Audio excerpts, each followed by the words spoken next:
Hi, and welcome to another video by Get It Done Home Repairs. Today we have a job that we're going to actually be doing is we're going to remove this light switch and we're going to take out the box that's in the wall and we're going to close this up and sheetrock it as if it was never there before.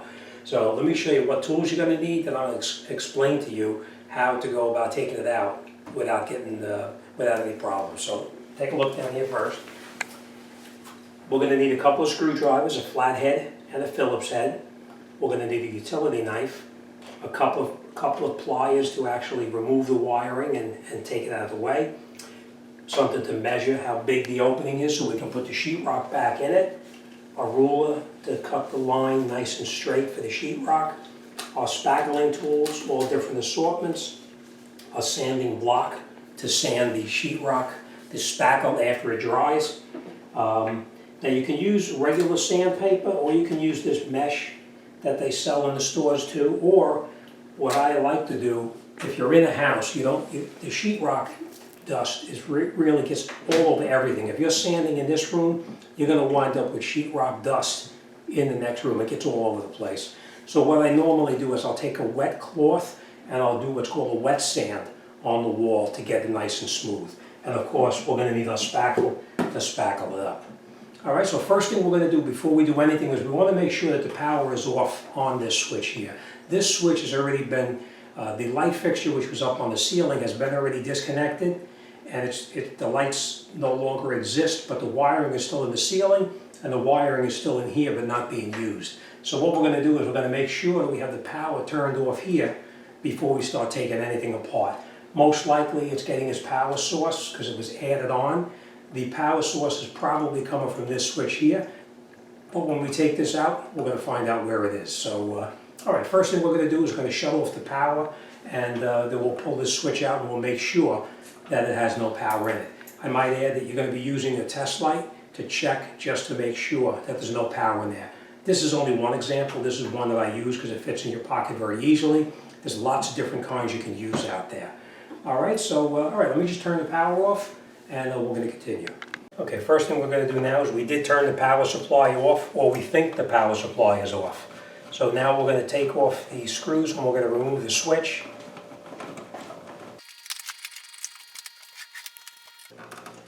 Okay, now just to make sure that we have no power in here,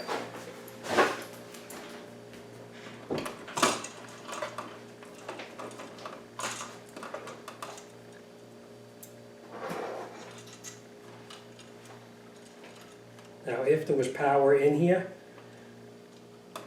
this light would light up, and it's not lighting up, so we know there's no power in there. All right, so now it's safe to touch this, and you don't have to worry about getting a shock from it. All right, so now that we have this out, we're going to take this out so we can find out where these wires are actually coming from. We know where they're going to. So let's take out this one here.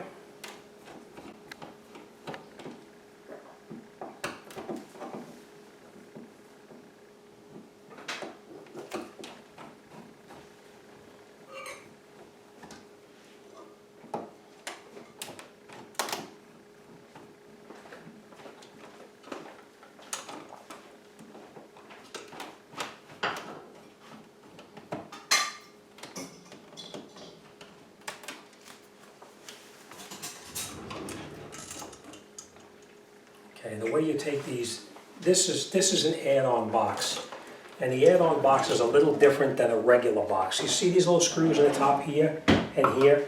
What happens is inside there's a little piece of plastic that lays flat in here.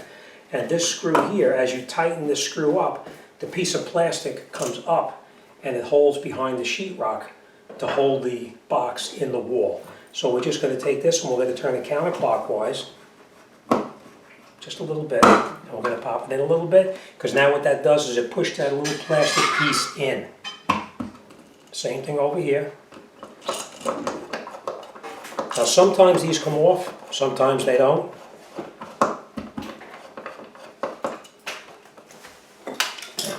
See the paint on the wall right here? What we're going to do is just take a utility knife or any sharp instrument and just cut the paint around just like this, just so we can pull the box away without damaging the wall A little damage is not bad because we're going to be redoing the sheetrock anyway, but we're going to minimize the amount of damage.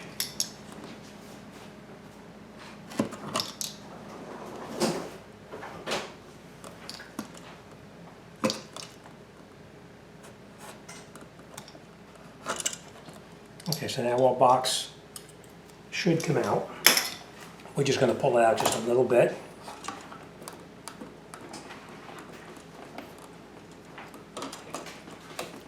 What's holding it now is the wires are going up through the ceiling, so we're going to disconnect them.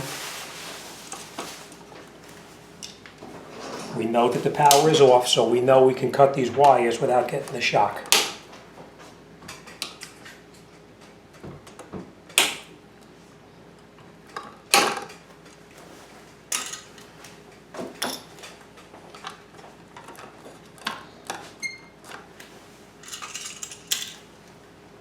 So the box is totally disconnected, but the wiring is still coming through up on the top here.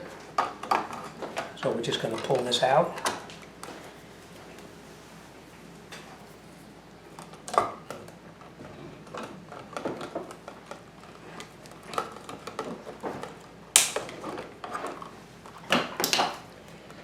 And then up in the top right here, there's little plastic tabs. I don't know if you can see it in here, but there's little plastic tabs in here.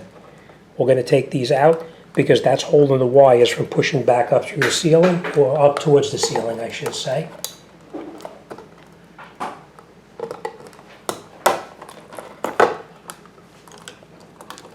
And now we can just push these wires up.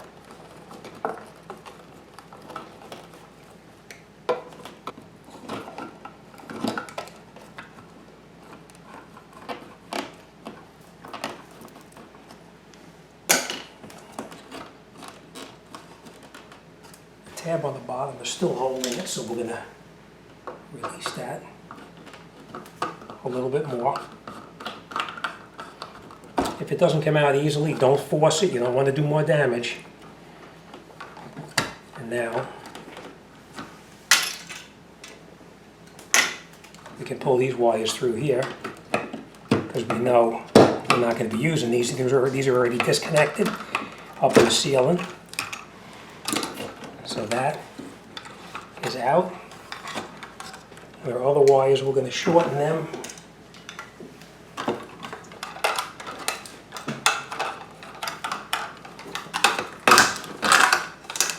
And that's out as well. Now, what I was telling you about is, you see that little tab? If you turn it counterclockwise, the tab goes down. You turn it clockwise and the tab comes up. And then when you tighten it, it squeezes up against the sheetrock and it holds the box tight in the wall. By turning it counterclockwise, you recess it down, and then if you turn it far enough, there's a little flat area here that it goes into, and it pushes it nice and flush. So it's almost totally flat, and it comes right out. Same thing on the bottom as well. All right, so now we know that this is up at the top. We know that this is dead up in the ceiling, so this we don't have to worry about. But we do need to remove these wires here. These wires are most likely coming down over to here. So we're going to take this, and we'll take it out and see where they go.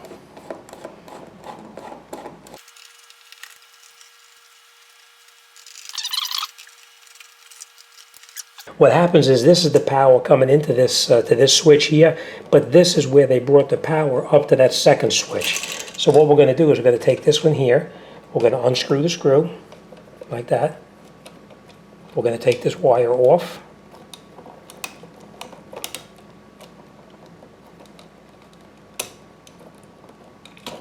Just like that. That screw, you want to make sure you screw it back in. You don't want that screw sticking out. So we're going to screw it back in. This spot here now is useless. We're not going to do anything with that because this is where the power is being connected into, right in the back here. All right, so we're just going to get this out of our way right now. I'm going to cut this off because that way you can see what I'm doing here.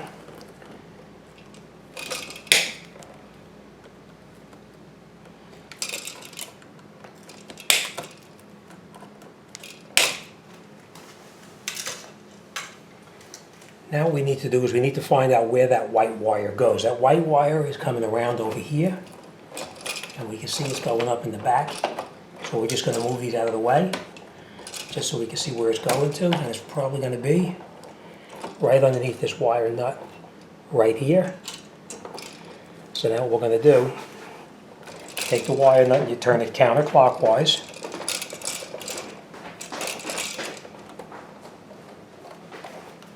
And then you can see this is the wire. We'll take that out, and we're going to reinstall that wire nut. Make sure no other wires came out. It's nice and tight now. And we're going to put this over here. And then you can see our ground wire, which is right here. You see this ground wire here? This ground wire is actually connected up to this switch right here. So we're going to take that off, like this. Now you can see how it's looped around. They looped it around that switch. That's a good thing. That's the way it's supposed to be. Take it off like this, and we'll take this totally out, right? And the next thing we're going to do is we're going to take that wire nut right there off, like this, counterclockwise.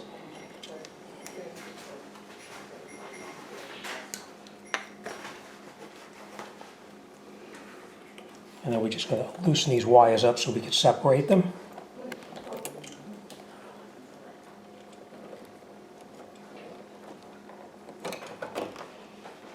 Like this. And now these wires are disconnected totally.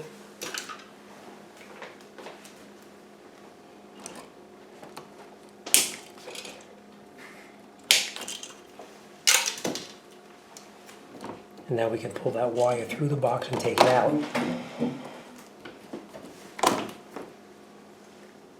That's out. Now it's very important that this wire, this ground wire that was connected underneath that little wire nut, this wire nut, we're not going to use any longer, but it's very important that you put this ground wire back onto this switch right here. And the way you do that, it tightens it clockwise, so you want to make sure you have a loop in the end, just like this, and then this goes around like that.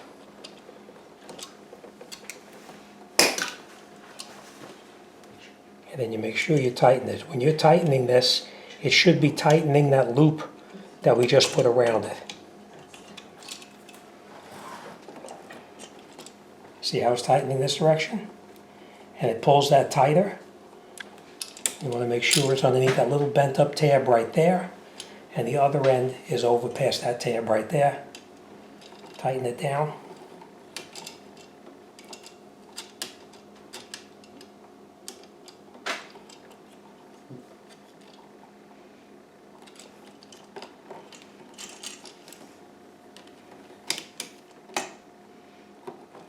That's it, nice and tight. So now everything that ran up to this other switch, except this wire here, we'll deal with this in a second. Everything that we need to remove in here is now removed. So we're going to push our wires back inside. We're going to take our first switch, a second switch we took off, and we're going to reattach it.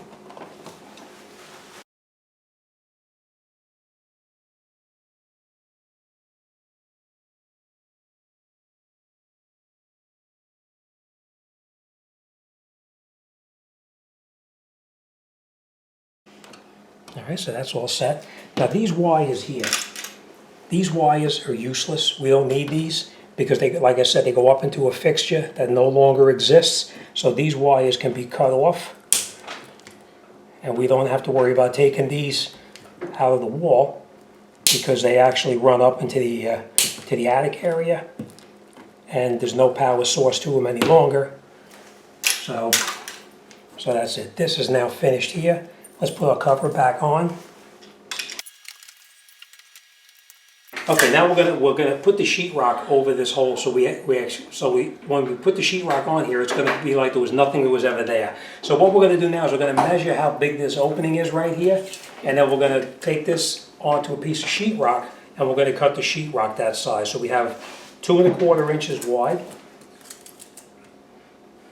and it's about 3¾ inches high. So we're going to cut the sheetrock this size, but we are going to cut the patch a little bit bigger. We want to have the sheetrock, the paper part of the sheetrock is going to cover over the top right here. So, all right, let's go out in the garage, and I'm going to show you how to cut it, and then we'll continue out there. Okay, so now we have our sheetrock here, and now you remember the opening inside was only 2¼ inch, the hole in the center of it. We're going to actually make it so we have 1 inch further on this side, all the way around. We want to have an extra inch of space. So now what we're going to do is we're going to come in here and we're going to cut this a little bit bigger, and then we're going to cut the sheetrock inside. So let's mark it like this, and we're just going to cut the sheetrock a little bit.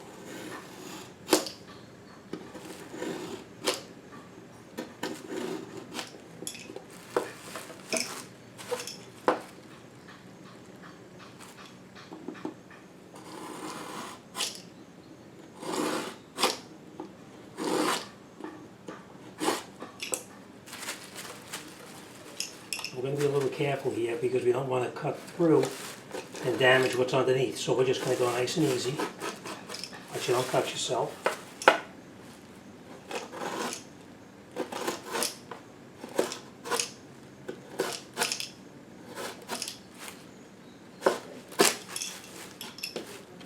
And then now you can see it's cut through over here. Now we just take this and just push it up like this. And then we take a utility knife and just cut along the back. And now we have our patch. Now what we're going to do is we're going to go inside and we're going to make those measurements one more time. Remember, inside here it was 2¼ inches wide by 3½ inches high. So we're just going to make those marks on here where the actual opening is going to be, and then we'll continue from there. So let me just do that. Okay, so now obviously this is the part that's going to be showing on the wall. We're going to come on the back over here and we're going to measure it. Remember, it was 2¼ by about 3 5/8. So we marked it off here exactly where the cutout is going to be. And now what we're going to do is going to come in here and we're going to scribe that area, and we're going to cut it with the utility knife. Now we're going to cut a little bit through here, and we're going to break off this part here. So let me show you what we're going to do.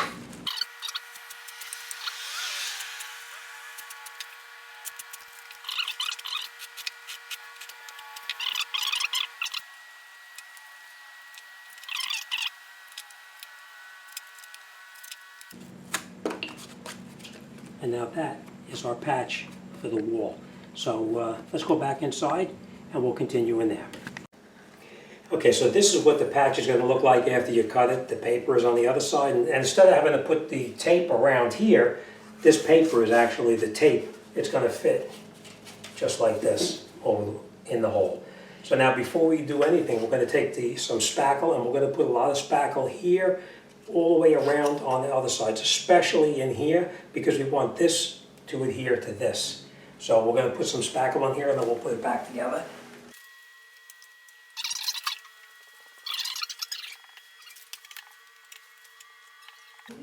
Okay, so now we're going to take our patch, put our patch into the hole. The spackle is now going to be sticking to the other spackle, and we're going to push it in just like that.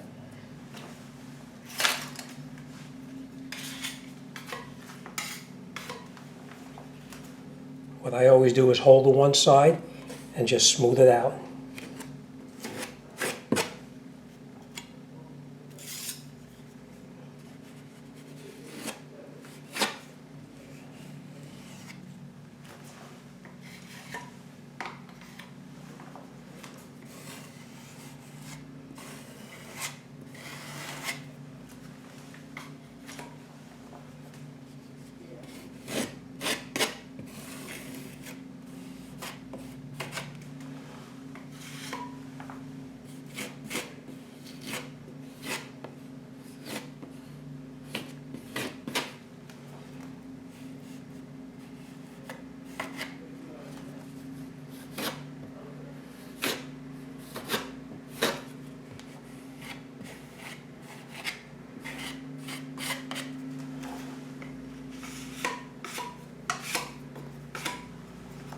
You want to make sure that you have all of your air bubbles are out from underneath here. So work from the center to the end.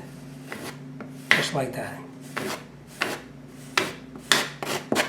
Same thing here.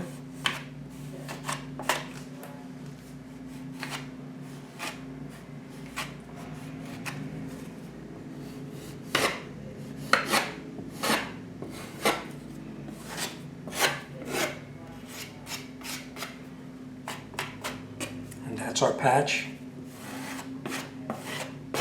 on the wall. Now we're going to let this dry just a little bit. Once it dries a little bit, then we're going to come back and we're going to put a coat of spackle over the top here. But we're going to let this dry for a little bit first, and then we'll come back. Okay. Now after this is dried thoroughly here, we don't have to sand it because we did a nice job with the spackle knife before. Now what we're going to do is we're going to fill it in all around here to make the new piece that we put on here even with the rest of the wall. So we're going to just come in here first and we're just going to put a light coat on like this.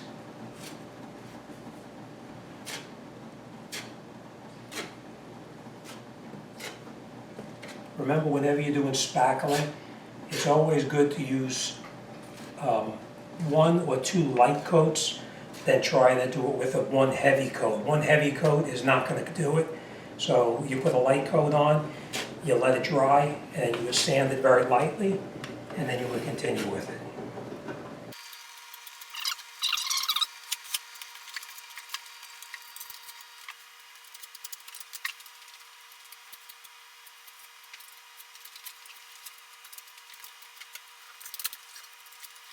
Okay, so now you want to smooth it out. It's not going to be absolutely perfect right now. You're going to do it in 2 or 3 different coats. So we put a very thin coat on to cover everything up, to kind of float everything together. Now what we're going to do is, if this is going to thoroughly dry. Once it dries, we'll come in here with either a sanding block, which is something like this, with sandpaper on it, so that you can smooth it down. Or we're going to come in here with a wet cloth, and we're going to wipe it down with a cloth to get it smoother. So for today we're pretty much done until the spackle dries. All right, so once it's all finished, I'll show you what it looks like when it's done, but for today we're done until it dries, and that's it. All right, now that our spackle has dried up on here, I can see it's pretty good. So this is the second coat, so we're just going to do a real finish with the sandpaper. The previous coat we did with the washcloth to actually get it fairly smooth. But now we're just going to finish it off with the sandpaper, and then this job will be done. And that's it. It'll be like it was never even there before.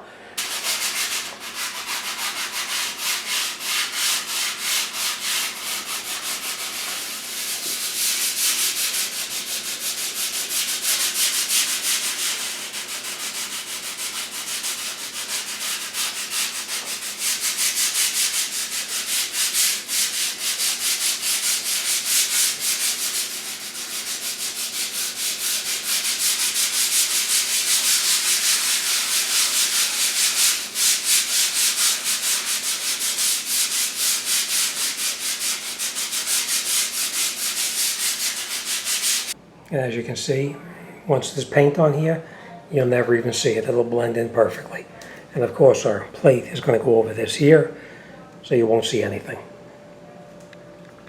Alright, so thanks for watching, and I'll see you on the next one.